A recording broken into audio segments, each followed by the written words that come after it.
Buenas tardes a todos y todas.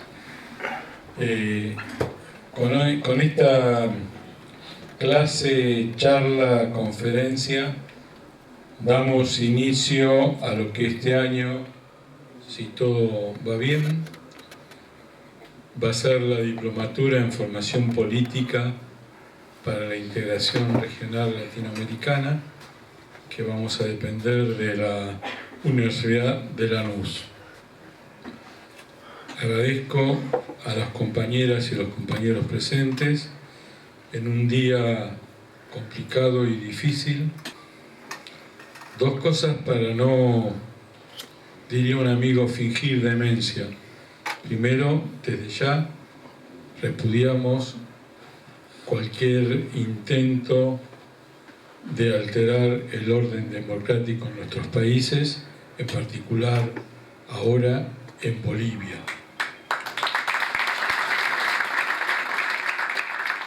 Y la segunda, voy a traer una reflexión de un querido compañero dirigente estatal, Germán Abdala, que decía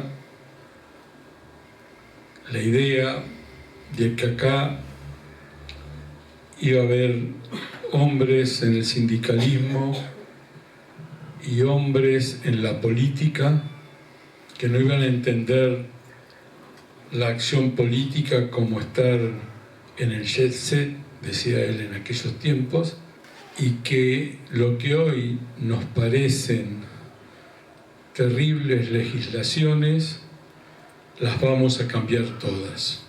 Eso lo vamos a hacer, compañeros.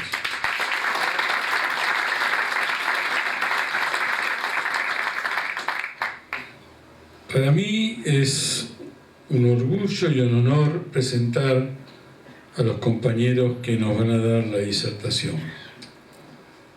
Carlos Raimundi, compañero 5 veces, creo, diputado nacional,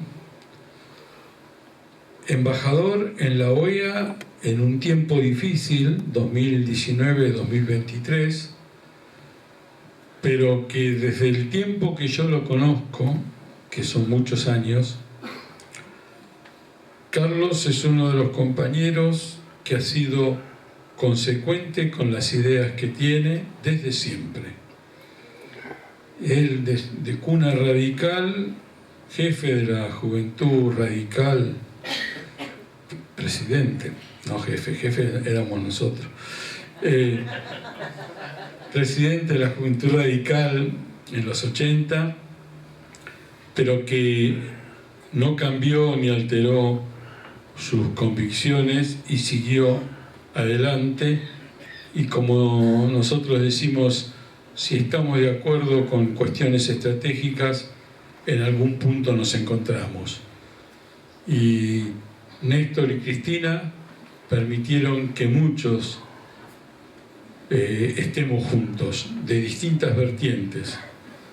Por eso, sin más preámbulos para Carlos, él va a hablar, como dice el título de la charla, las elecciones en Estados Unidos, que mucho lo va a hablar Luis Quintana después, pero la OEA y las implicancias regionales que ella ha tenido. Carlos. Bueno, muchísimas gracias, Carlos. Un honor compartir con Luis también aquí. Buenas tardes. Algunos compañeros me piden que no aclare porque oscurece, pero yo no puedo dejar de aclararlo. Acá yo veo compañeros, está Daniel Siciliano de Forja, por ejemplo, que son mucho más de cuna radical que yo. Yo estuve ahí, presidí la Juventud Radical, pero yo estaba por el movimiento nacional. Yo nunca tuve un pelo de radical. En el sentido de esa cosa en la sangre, la boina blanca, nunca tuve eso. En la generación nuestra, que recién llegábamos a la política, inclinarnos por esa mirada el movimiento nacional nos parecía mucho más progresista que la opción que presentaba el PJ en ese momento. Pero nuestra idea siempre fue movimentista. Por eso cuando vimos que se marchitaba ese proyecto, nos fuimos de ahí. Yo después no me incorporé a las agrupaciones filo-radicales, sino que seguí otro camino. Bueno, una vez oscurecido el panorama, no te nombré Hipólito porque no sé exactamente vos dónde te encuadrás, no nos conocemos tanto. Bueno, la experiencia nuestra. Yo tuve una experiencia, una representación diplomática que no fue diplomática y que yo tampoco ni era, ni soy, ni seré diplomático. Yo soy un militante político que tenía que ir a cumplir una tarea militante ahí, que era pelear. ¿Pelear por qué y contra quién? Y pelear porque en ese momento estaba Trump presidiendo Estados Unidos, estaba Bolsonaro presidiendo Brasil, estaba el golpe de Estado en Bolivia, Yanine Áñez era la presidenta de Bolivia en ese momento de facto, estaba a la derecha en Colombia, no era Uribe, pero era un hombre del círculo de Uribe, que era Iván Duque, y estaba un representante de Juan Guaidó, representando a Venezuela. Venezuela en el año 2019 decidió, muy inteligentemente a mi manera de ver, irse de la OEA. Pero resulta que desde el imperio, y desde todos los serviles al imperio, los lacayos del imperio, reconocieron un gobierno imaginario de Venezuela. Debe haber pocas cosas más coloniales, más neocoloniales, que reconocer a un gobernante no porque lo legitima su pueblo, sino porque lo legitiman las potencias que quieren seguir colonizando nuestros países. Y sin embargo estaba ahí, ese representante. Acá voy a contar una anécdota, voy a saltar en el tiempo. Unos días antes de venirnos, ustedes saben que hay un problema limítrofe entre Venezuela y Guyana, que nunca estuvo en la primera plana del interés de las grandes potencias, de las grandes organizaciones, hasta que se descubrió petróleo. Es un área importante, es una superficie importante, unos 150.000 kilómetros cuadrados. Entonces ahí fue primero la Exxon y al lado de la Exxon el Comando Sur. Y a partir de ahí empieza a ser un problema. Entonces, unos días antes que yo me volviera, estuvo el primer ministro de Guyana ahí. Y varios países del Caribe, los Estados Unidos, Luis Almagro, todos despotricando contra el presidente Maduro. Entonces yo digo, les decía en ese momento, pero esperen, entonces el presidente es Maduro. Porque si ustedes tienen acá un representante de Guaidó, ¿por qué ahora me dicen que el presidente es Maduro? Porque cuando hay que discutir las cuestiones de verdad, hay que discutir con el gobierno de verdad. Bueno, esas cosas tiene la OEA, esas barbaridades es la OEA. Segundo punto, ¿por qué es inviable un organismo así? Primero, porque responde a un momento del mundo que ya no existe. Segundo, porque es mentira que puede haber una mirada estratégica común de todo lo que ellos llaman las Américas. Porque las Américas no existen.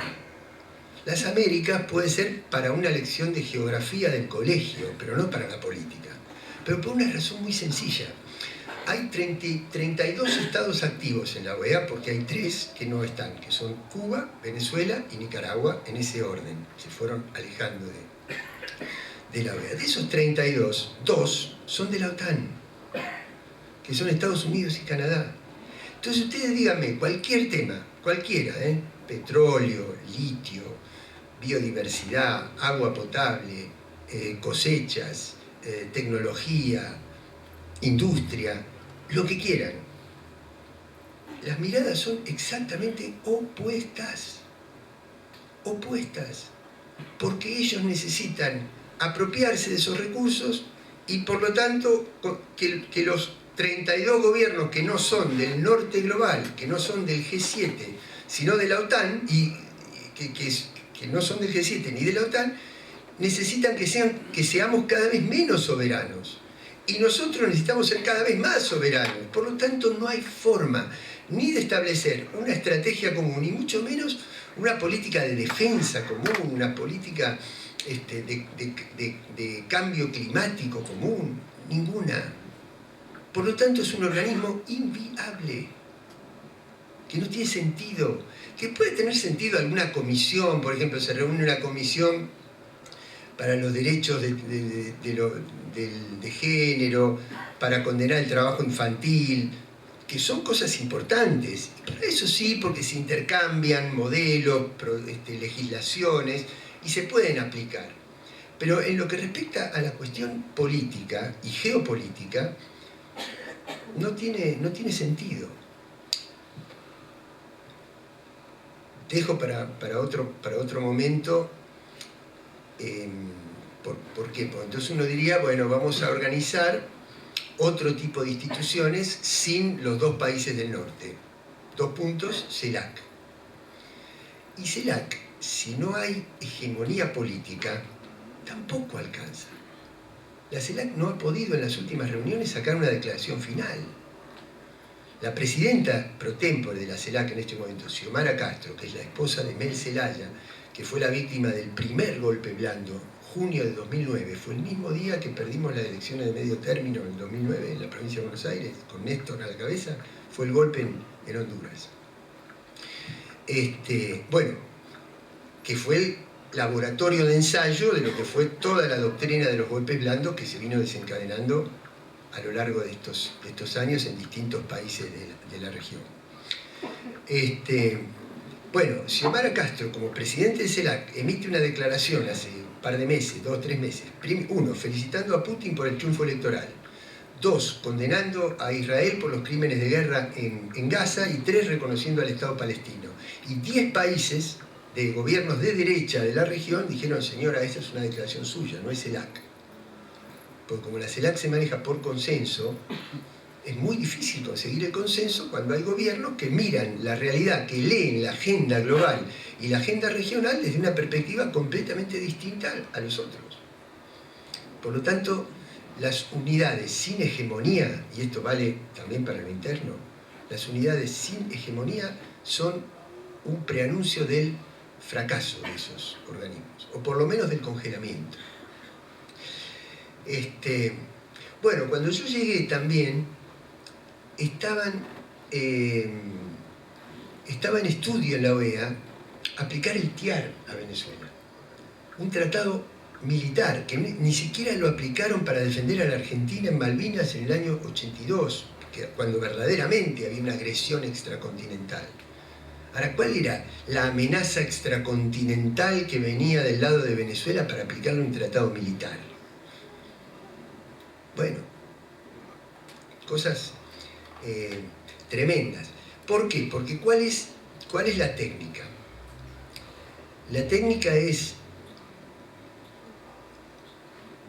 aplicar sanciones, bloqueo. Yo no voy a hablar de Venezuela estando acá un compañero de Venezuela, pero muy a grandes rasgos.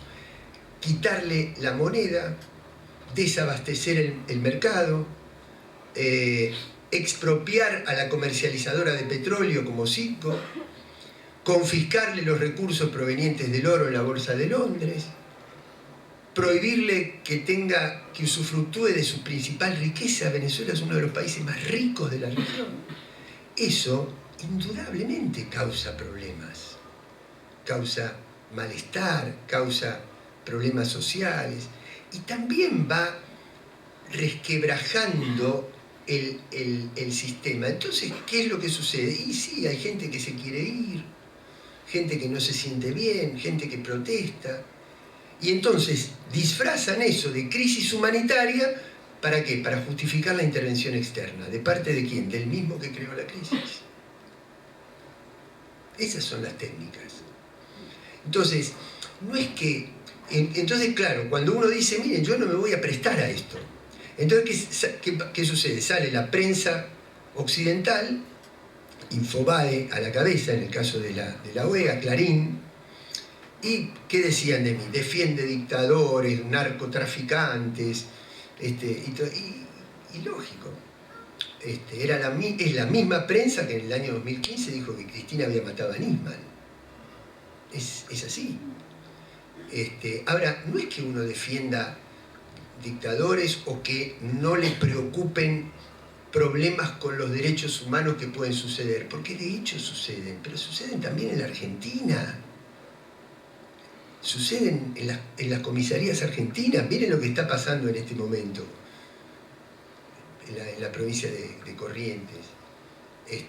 Entonces, ¿quién puede tirar la primera piedra? ¿Quién puede decir yo soy el fiscal? Los Estados Unidos, donde ya tienen una masacre de más de 600 personas que murieron en lo que va de este año por los tiroteos sorpresivos que hay en los jardines de infantes, en los supermercados, en las plazas, por la libertad de portación de armas. Y resulta que después se muere un tipo en una cárcel y hay que acusar a ese país o de corrupto, o de narco, o de autoritario. Entonces, no es que uno no repare en determinados problemas con los derechos humanos. Lo que yo no iba a hacer nunca es condenar a un país por violación de derechos humanos al lado de otro país que es el violador serial, histórico, de todos los derechos humanos en el planeta Tierra. Eso era lo que yo iba a hacer.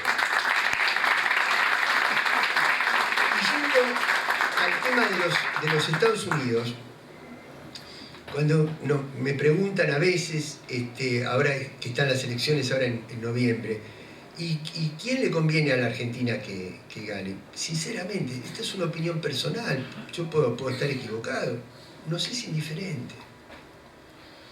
Porque puede haber alguna diferencia de modales. El capitalismo financiero ha llegado a tal grado de degradación y de límite, de insustentabilidad, que implosiona y genera lo que la teoría política califica de fracciones de clase, digamos, ¿no? Al interior del propio capitalismo hay quienes dicen que los paraísos fiscales tienen que estar en Delaware y tienen que ser institucionales, y otros que dicen que tienen que ser las Islas Caimán, ¿no? Esas son las diferencias. Puede haber discursos, mejores modales, ciertos matices, derechos de género, la posición sobre el aborto. Ahí sí, yo no digo que sea menor eso, pero a los efectos de la relación estructural de dependencia financiera de un país como la Argentina no hay diferencias. ¿Por qué? Porque el acuerdo del FMI, para no irnos demasiado lejos, el acuerdo con el FMI lo firmaron Trump y Macri, y lo ejecutaron Biden y Alberto Fernández.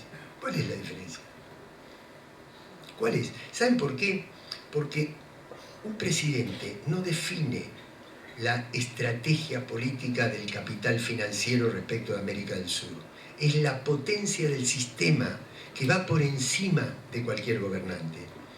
Porque además, viviendo allá, uno puede comprobar cosas del norte desarrollado que son, ¿cómo les podría decir?, admirables, entre comillas lo digo.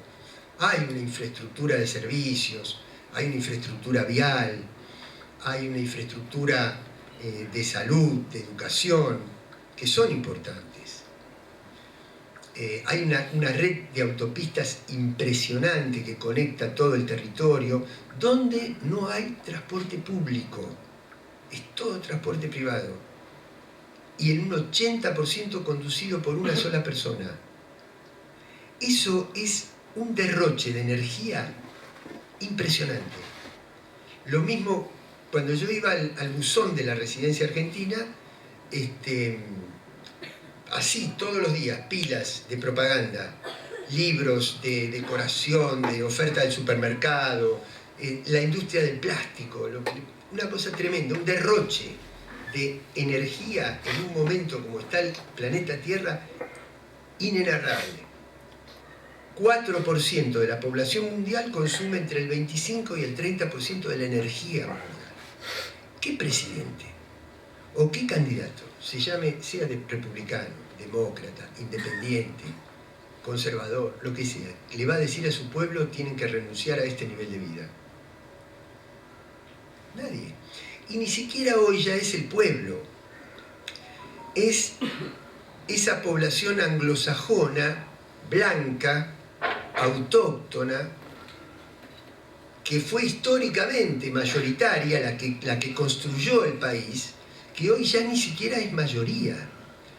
Probablemente todavía sea la primera minoría, pero si uno junta el resto de las minorías, latinos, afrodescendientes, orientales, hindúes, del mundo árabe, son una primera minoría. Eso ya cambió, por lo tanto no son los Estados Unidos, no es el gobierno, no es el partido político, es el sistema de maximización de ganancia financiera al que se tiene que autosostener independientemente de qué presidente lo gobierne. No el staff técnico, sino el staff político del Fondo Monetario Internacional no iba a cambiar. Yo tenía que lidiar allá con funcionarios que estaban desesperados, desfilando con el Fondo Monetario, porque una vez que llegaba Biden nos iba a ayudar con el Fondo Monetario. Miren dónde estamos, miren cómo nos fue. No existe eso, no existe. En Estados Unidos, no es de ahora, en Estados Unidos cambió de Jimmy Carter a Reagan en las antípodas desde el punto de vista ideológico, y no cambió el sistema ni el comportamiento sobre la región. En Estados Unidos mataron a Kennedy, después vino Nixon en las antípodas y se mantuvo la misma estrategia. Son irrelevantes los resultados electorales, porque el problema es mucho más estructural. Por eso, y termino, está en nosotros, no va a venir de afuera la alternativa, está en que podamos integrarnos, constituir un bloque, que ese bloque tenga hegemonía, que profundice los procesos y que tenga coraje. No es solamente el programa más o menos lo conocemos. ¿Viste cuando dicen, para que no vuelva a haber traidores, para que no vuelva a haber, ¿cómo es que se dice también?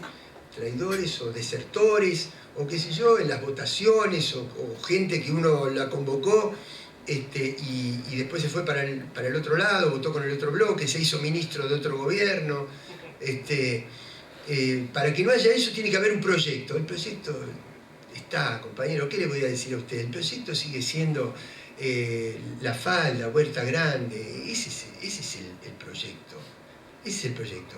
Lo que hay que tener, más que la unidad en términos algebraicos, es la unidad política de concepción y el coraje para llevar adelante un proyecto y profundizar lo que se hizo durante ese lustro de gobiernos populares en toda la región.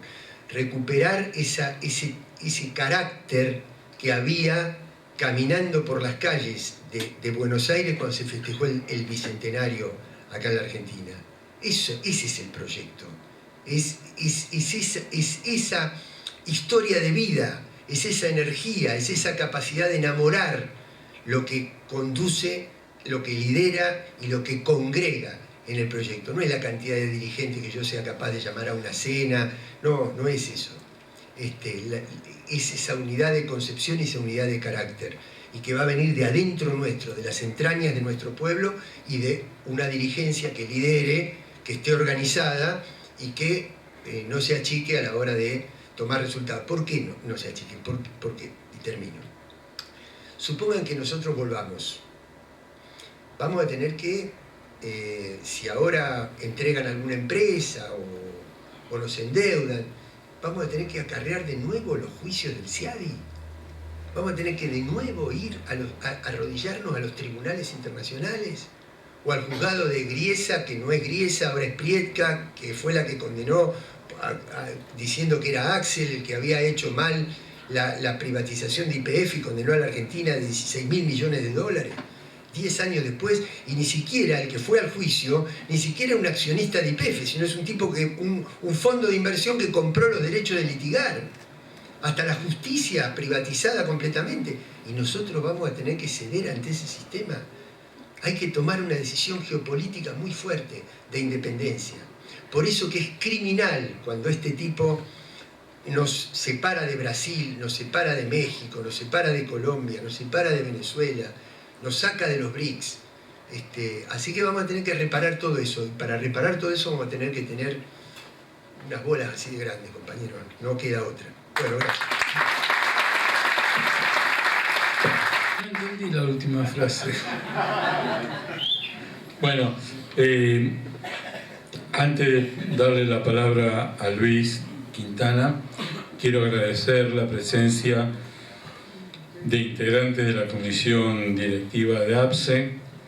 Quiero agradecer la presencia de Enrique Deive de la Universidad de Lanús, y a todos los compañeros, no los voy a nombrar, pero sí las agrupaciones: Frente Federal de los Pueblos, el Centro de Integración y Cooperación Regional Rusia-América Latina, el Frente de Unidad Peronista, la Corriente Militante 17 de Octubre, el Movimiento de Unidad Peronista, la Corriente Nacional y Popular de la Capital, Fuerza Colectiva, Populismo K, Frente 25 de Mayo, Forja, Octubre Corriente Militante, UTEP. Y si hay alguno, le pido disculpas, no está todo muy claro, pero gracias a todos por estar.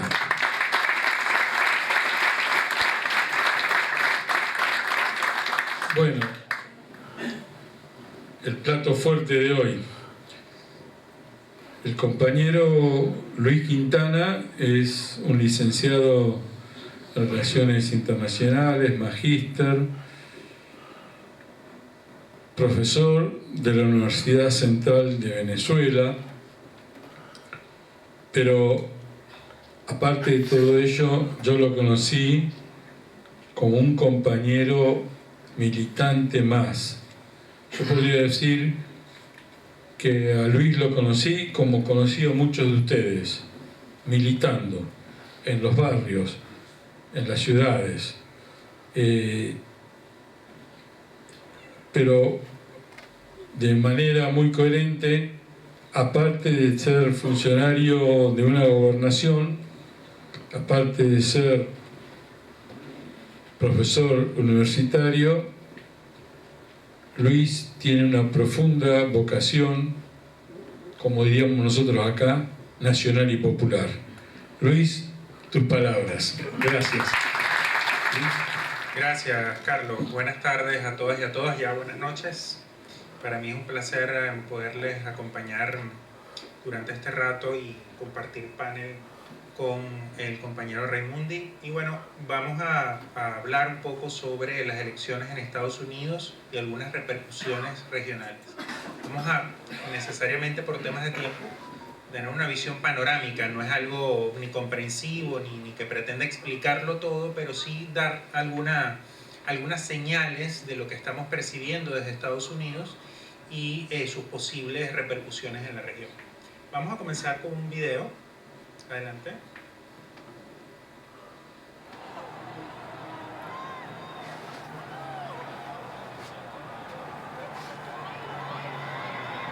Estamos viendo el momento en el cual simpatizantes de Donald Trump irrumpen de forma violenta en la sede del Capitolio Federal de Estados Unidos para interrumpir en ese momento la ceremonia de certificación de los resultados electorales que le habían dado la victoria al actual presidente y vicepresidenta de Estados Unidos.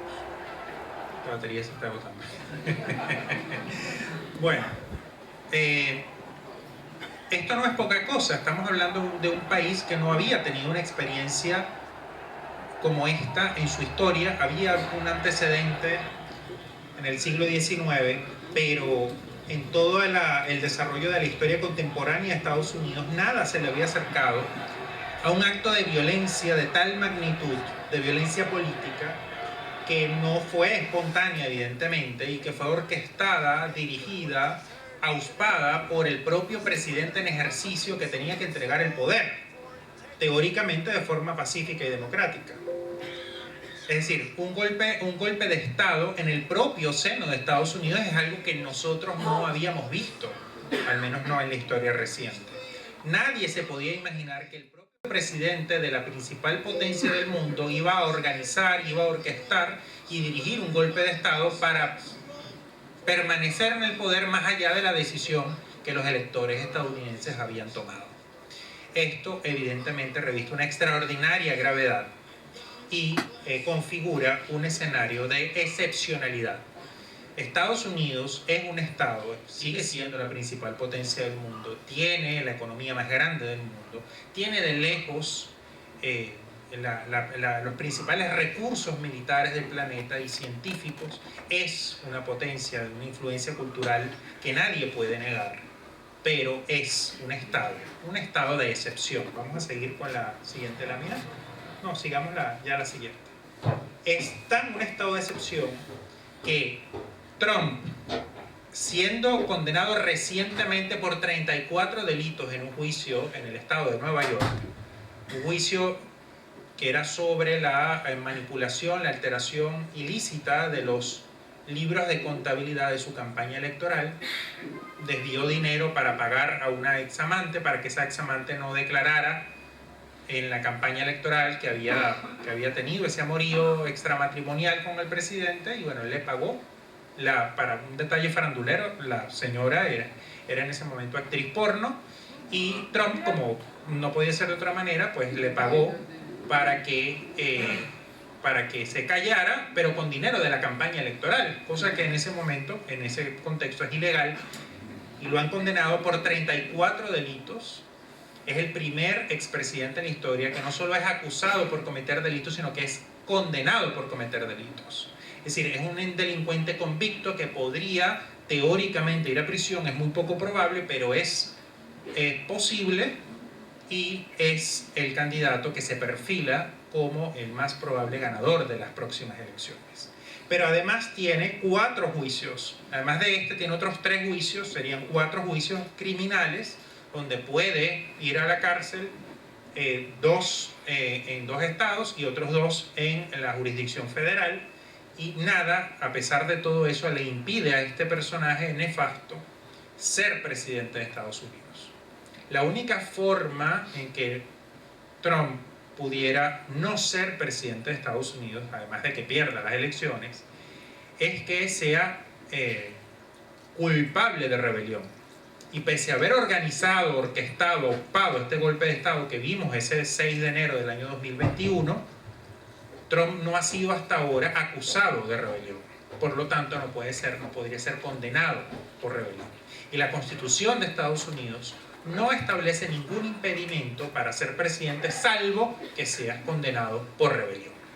¿Qué significa esto? Que Trump, aún siendo culpable en los 4 juicios que enfrenta, con los 90 cargos criminales que enfrenta, Trump podría seguir ejerciendo la presidencia de Estados Unidos. Puede ser candidato y puede ser presidente. Puede ser presidente desde la cárcel.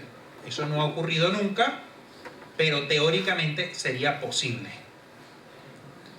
Que la Casa Blanca se convierta en la casa por cárcel del presidente de Estados Unidos hoy pareciera una fantasía, pareciera un sueño febril, pero parece cierto, posible, probable que ocurra. Ahora, por todas las facilidades que puede tener un tipo multimillonario que tiene el apoyo de buena parte de la élite de Estados Unidos, bueno, se puede hacer de muchos recursos jurídicos para eludir la cárcel. Y además controla la Corte Suprema. Es decir, 9 de los...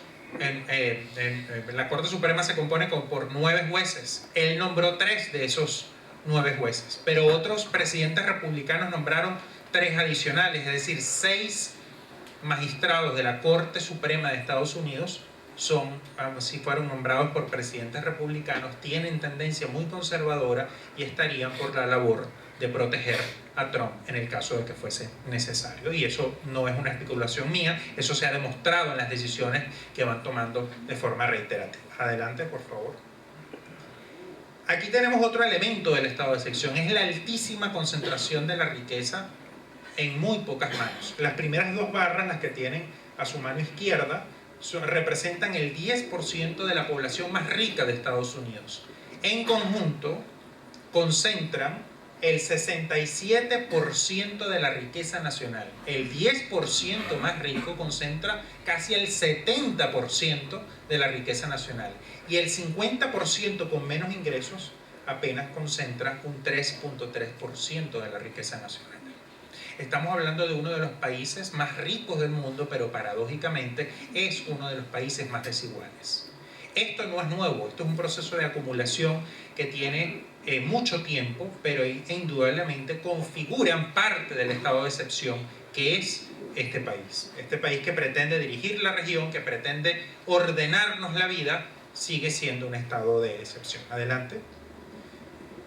Este lastre que ellos no han podido resolver, que es cómo administran su diversidad y cómo administran la relación con las minorías. En este caso, la comunidad afrodescendiente, afroestadounidense, la comunidad negra, es el 14% de la población de Estados Unidos, pero la diferencia entre el patrimonio promedio de una familia afrodescendiente en Estados Unidos versus el patrimonio promedio de una familia blanca tradicional es que, bueno, la familia blanca tradicional tiene 10 veces más patrimonio de media que las familias negras, las familias afrodescendientes.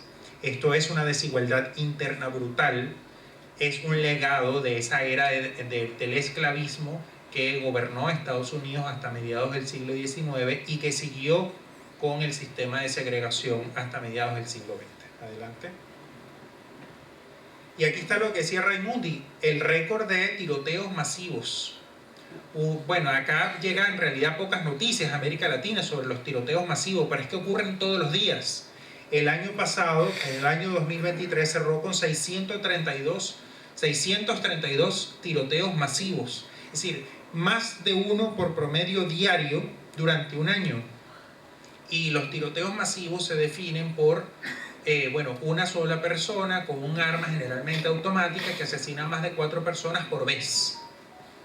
No estamos hablando que este es el índice de criminalidad de las ciudades más violentas del mundo, no, estamos hablando que esto es un promedio nacional de un país como Estados Unidos, que es inmensamente rico, pero es tremendamente desigual, maltrata tremendamente a sus minorías y además por esa libertad de poseer armas de fuego.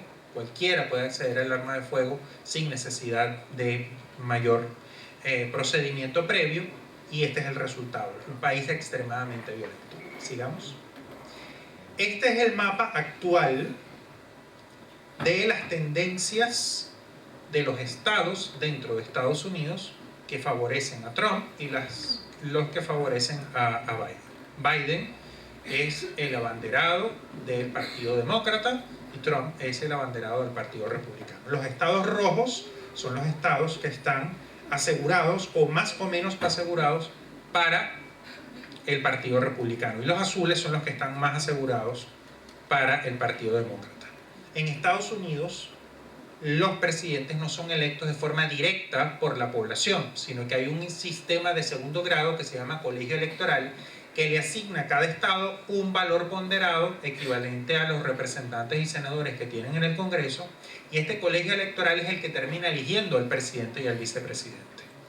Entonces, en cada estado termina habiendo una contienda electoral, y el que gane por más votos en un estado se lleva la adjudicación de todos los votos asignados a ese colegio electoral nacional.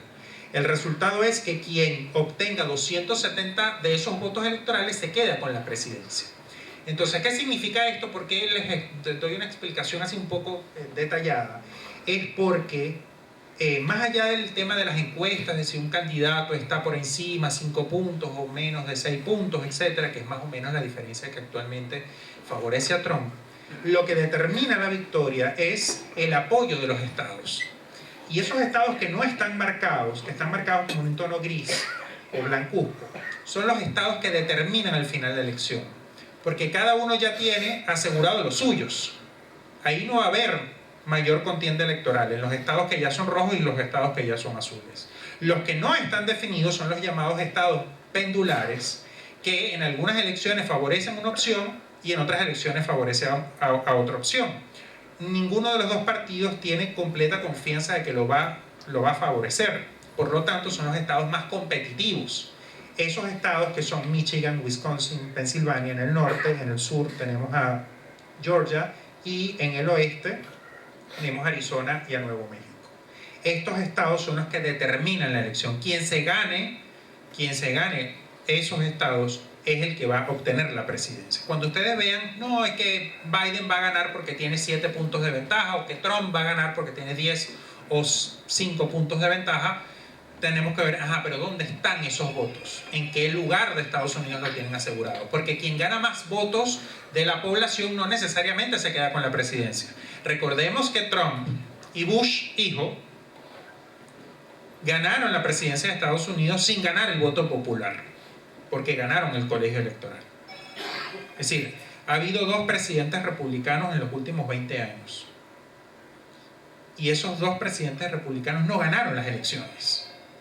Ganaron las elecciones porque ganaron el colegio electoral, pero no ganaron el voto popular. Entonces, sigamos.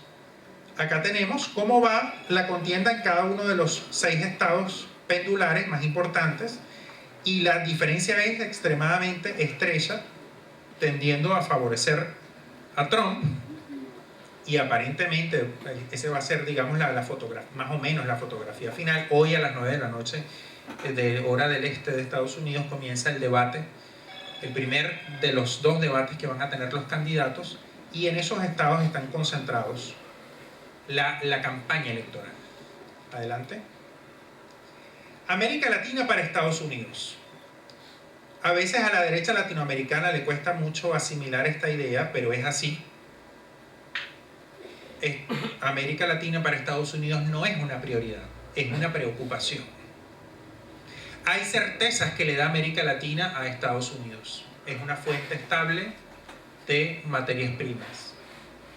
Pero lo que más le interesa a Estados Unidos en relación a América Latina no es América Latina, sino son los latinos que viven en Estados Unidos. Y la presión migratoria que se ejerce desde los movimientos migratorios latinoamericanos que van a presionarles la frontera sur de Estados Unidos. Para ellos es lo más importante, porque los latinos son el 20% de la población. Estamos hablando de 60 millones de personas. Los latinos son 36 millones de electores.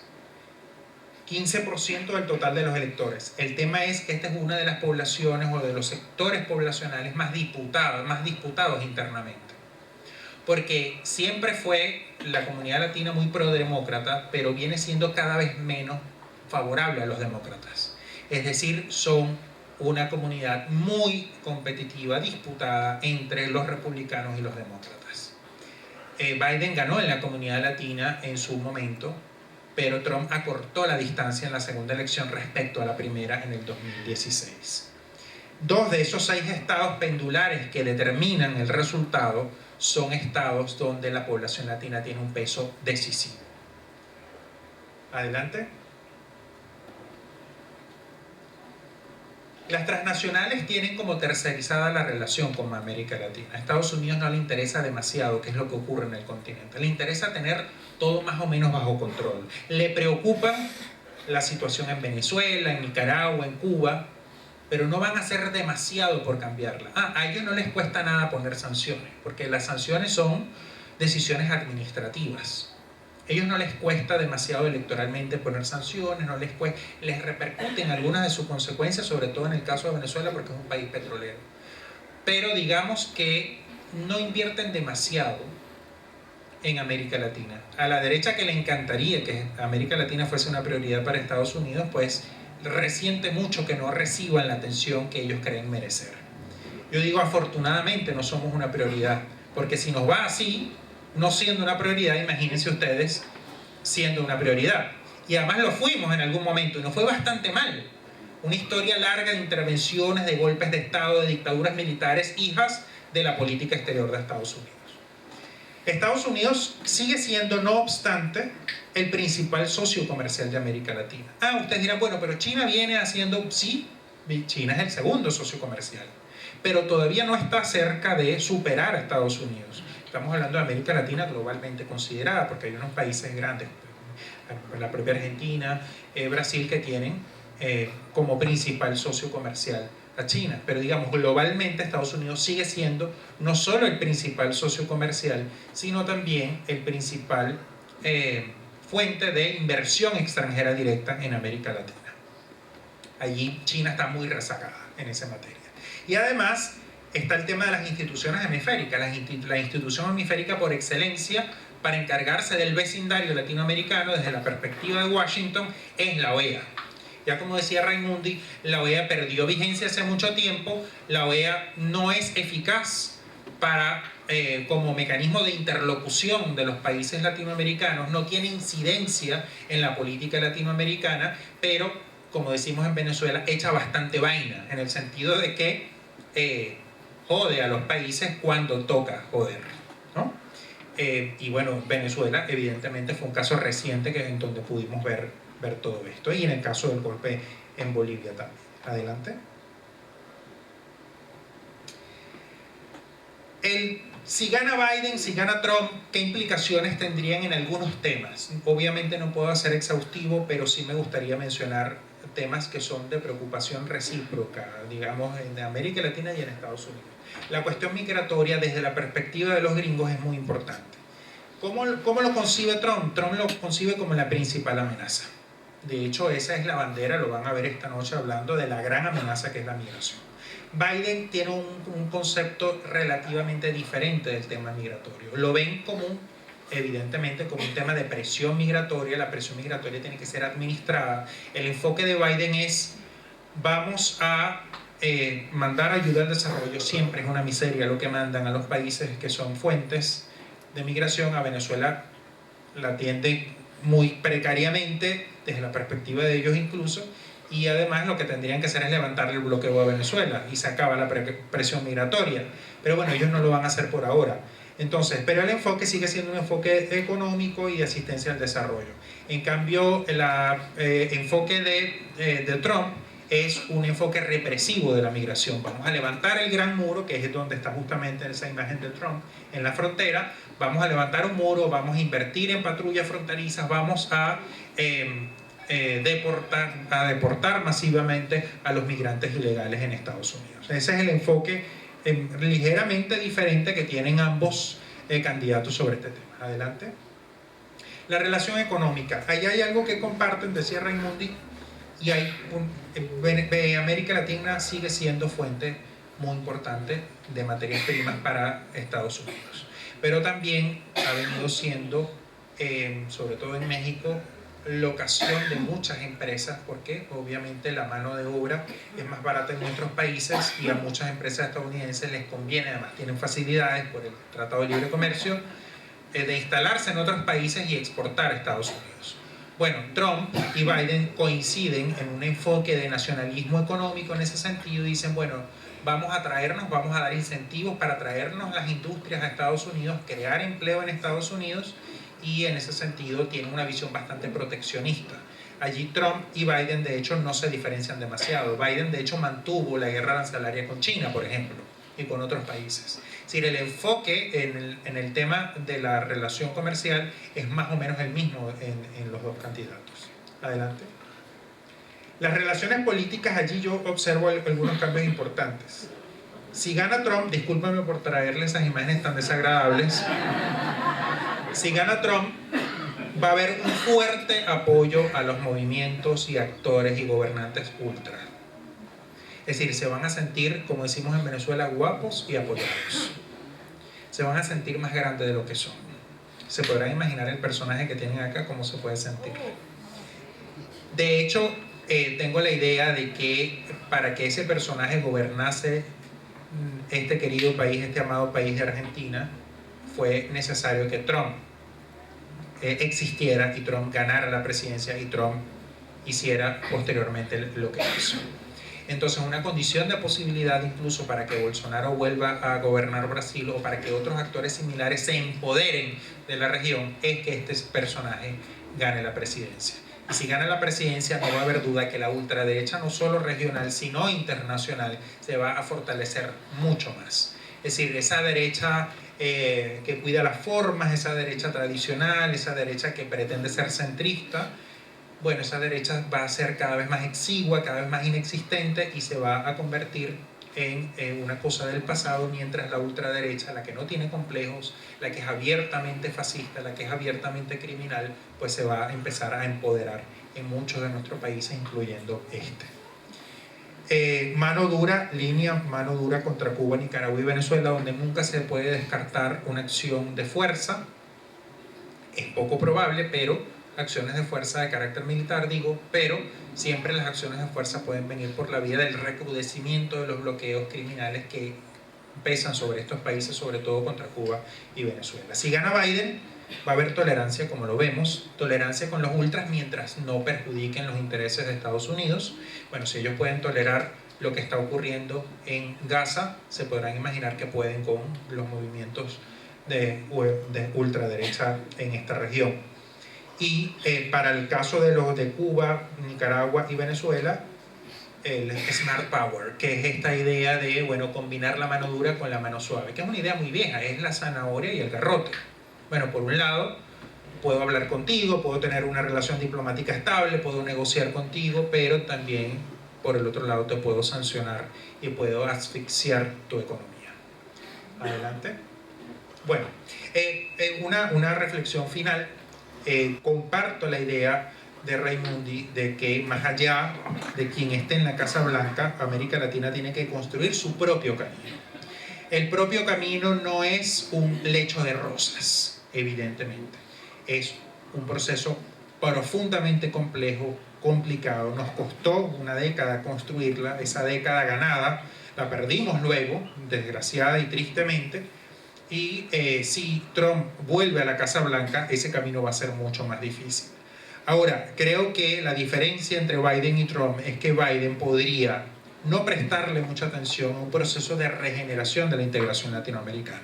Obviamente, la administración, la burocracia estadounidense de la política exterior tiene una gran inercia profundamente anti-latinoamericana y va a hacer lo posible para impedirlo. Pero la condición de posibilidad, una de las condiciones de posibilidad de recuperar ese tránsito tan complejo de construir el camino de la unión de la patria grande latinoamericana y caribeña, es que no haya en Estados Unidos alguien que represente lo que representa Trump. No estoy abogando por una presidencia de Biden, pero es que entre los males hay que identificar evidentemente cuál es el peor. Y no hay duda de que Trump sería lo peor que nos pueda pasar. Ahora, que la relación entre los latinoamericanos es mejor con Biden, sabemos que no. Es un tema nuestro, es un tema que depende de nosotros. Pero un factor de mucha perturbación puede ser un gobierno profundamente reaccionario y fascista en la Casa Blanca, como podría ser un gobierno de Trump. Y les digo de antemano que a Venezuela no le conviene de ninguna forma un gobierno de Trump. Muchas gracias.